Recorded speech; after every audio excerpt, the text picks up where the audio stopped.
이온에 관한 교과서 정리를 해보도록 하겠습니다. 이온은 원자로부터 만들어진다는 사실이 매우 중요한데요.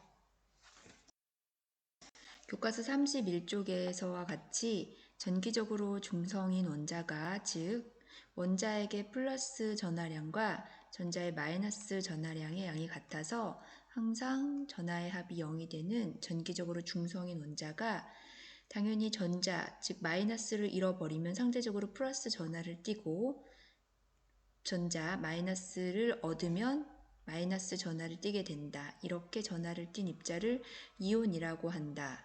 그래서 이온의 정의가 나와 있죠. 이온의 정의를 잘 챙겨서 알아두시기 바랍니다. 이온의 형성 과정을 이해하기 위해서는 원소의 성질을 잠시 살펴볼 필요가 있는데요. 지금부터 설명하는 보충 내용은 여러분들이 듣고 그렇구나 이해 정도만 하면 충분할 것이기 때문에 크게 부담을 갖지 말고 들어주시기 바랍니다. 원자의 모형을 100% 완벽하게 구현하지 못했지만 이와 같이 원자에는 중심에 플러스 전하를 띠는 원자핵과 주변에 전자들이 있습니다. 전자들은 각각 전자 껍질에 채워져 있다라고 이야기를 합니다. 껍질은 원자핵에서 안쪽부터 K껍질, L껍질, M껍질, N껍질이 있고요. 중요한 부분은 각 껍질마다 들어갈 수 있는 최대 전자수가 있고 이 최대 전자수만큼을 유지하려고 합니다. 왜냐하면 그만큼의 전자수를 가지고 있을 때 그 원자가 가장 안정한 상태가 되기 때문이라고 합니다. 우리도 안정한 상태를 유지하려는 본능이 있는 것처럼 원자도 그렇다라고 생각을 하시면 될 것 같습니다. 첫 번째 껍질인 K껍질에는 최대 전자가 2개까지 들어갈 수 있다고 합니다. 두 번째 껍질에는 8개, 세 번째 껍질에는 18개까지 들어갈 수 있다고 합니다. 우리가 이 정도 사실을 기억하고 있으면 원자로부터 전자가 만들어질 때 왜 전자를 잃게 되고 얻게 되는지를 대충은 이해할 수 있을 걸로 예상이 됩니다. 교과서에 나와 있는 예를 토대로 설명을 해보자면 예를 들면 나트륨 원자의 경우는 중심의 원자핵이 플러스 11의 전하를 띠고 있고 당연히 전자는 11개가 있겠죠.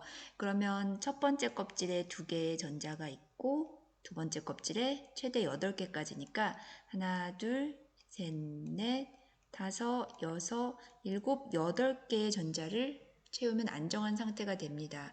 따라서 나트륨의 입장에서는 중성 상태일 때 이 전자 하나를 버리는 것이 훨씬 더 안정한 상태가 유지가 됩니다. 그래서 나트륨의 경우는 전자를 하나 잃어버리고 상대적으로 전자를 하나 잃었기 때문에 전자수가 10개가 됐기 때문에 마이너스 10의 전하량을 띠고 원자핵의 전하량은 변화가 없고 해서 플러스 1만큼의 전하를 띠는 양이온이 만들어집니다. 그래서 나트륨의 원소기호 NA를 써주시고 플러스 1은 생략합니다. 1은 전자의 개수에 전하의 종류를 써서 이온식을 나타내 주시면 됩니다. 원자핵의 전하량이 나트륨보다 하나 더 많은 마그네슘의 경우는 전자를 2개 잃었을 경우 안정한 상태가 되기 때문에 이와 같이 플러스 이가의 양이온이 되는 것입니다. 마찬가지 원리로 플로우린 F 원자를 살펴보면 원자핵의 전하량이 플러스니까 보나마나 9개의 전하를 가지고 있을 거고 원자는 이때가 안정한 상태인데 첫 번째 껍질에 전자 2개, 두 번째 껍질에 하나, 둘, 셋, 넷, 다섯, 여섯, 일곱, 8개가 있어야 안정한데 7개밖에 없기 때문에 외부로부터 한 개의 전자를 받아들였을 때 비로소 안정한 상태가 됩니다. 따라서 하나의 전자를 받았기 때문에 마이너스 10의 전하량을 띠고 원자핵의 전하량은 변화가 없어서 9. 그러면 종합적으로 살펴봤을 때 마이너스 1만큼의 전하를 띠는 이온이 생성이 됩니다. 따라서 플로우린의 경우는 음이온이 형성이 되고 플러스 1처럼 1은 생략을 하고 원소교 F를 써서 F의 마이너스와 같이 이온식을 표현할 수 있게 됩니다. 교과서 32쪽에 이온을 모형으로 나타내기 탐구활동을 정리해 보도록 하겠습니다. 과정에 보시면 20쪽의 원자 모형 만드는 방법을 참고하여 모든 별로 아래표에 지시된 4가지 원자의 모형을 만든 후 이제 탐구 문제를 푸는 것인데요.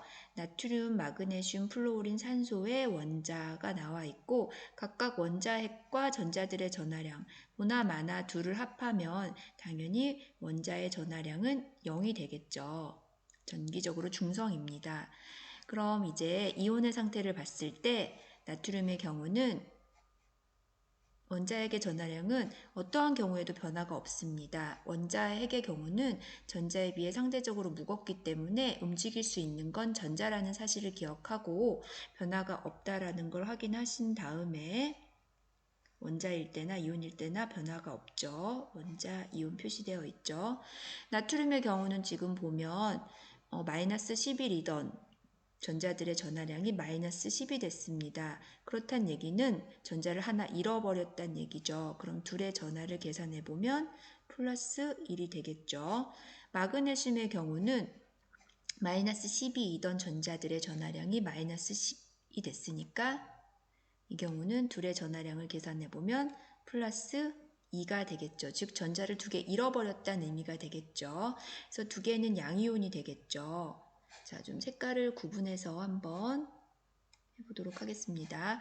플로린의 경우는 원자일 때는 전자의 전하량이 마이너스 9였는데 이온이 됐을 때 전자의 전하량이 마이너스 10이 된 걸로 보아 전자를 하나 얻었다는 이야기죠. 둘의 전하를 더해보면 마이너스 1, 음이온이 되는 걸 확인할 수 있죠.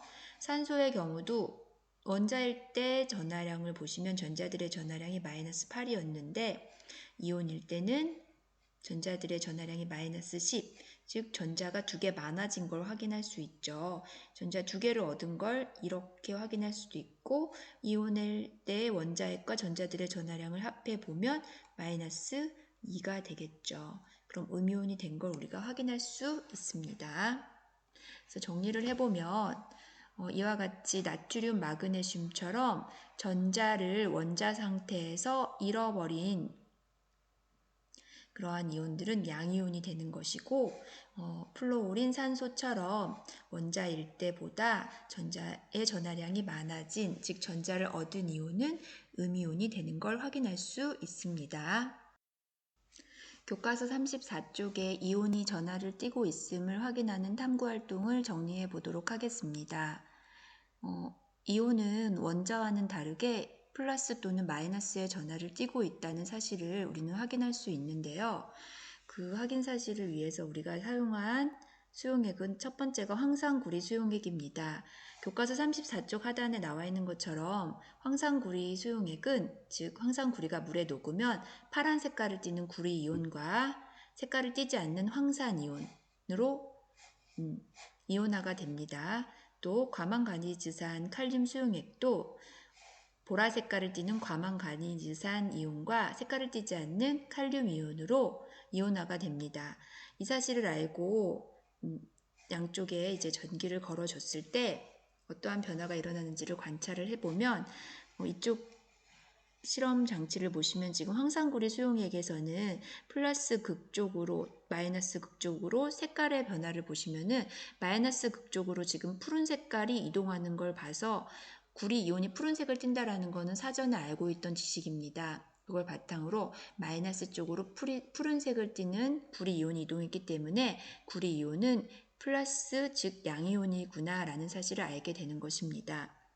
마찬가지로 과망간이즈산 칼륨 수용액에서도 플러스 극쪽으로 보라 색깔을 띠는 과망간이즈산 이온이 이동한 걸 보아서 과망간이즈산 이온이 마이너스 전하를 띠는 이온, 즉 음이온이라는 사실을 우리가 알아낼 수 있게 되는 것입니다.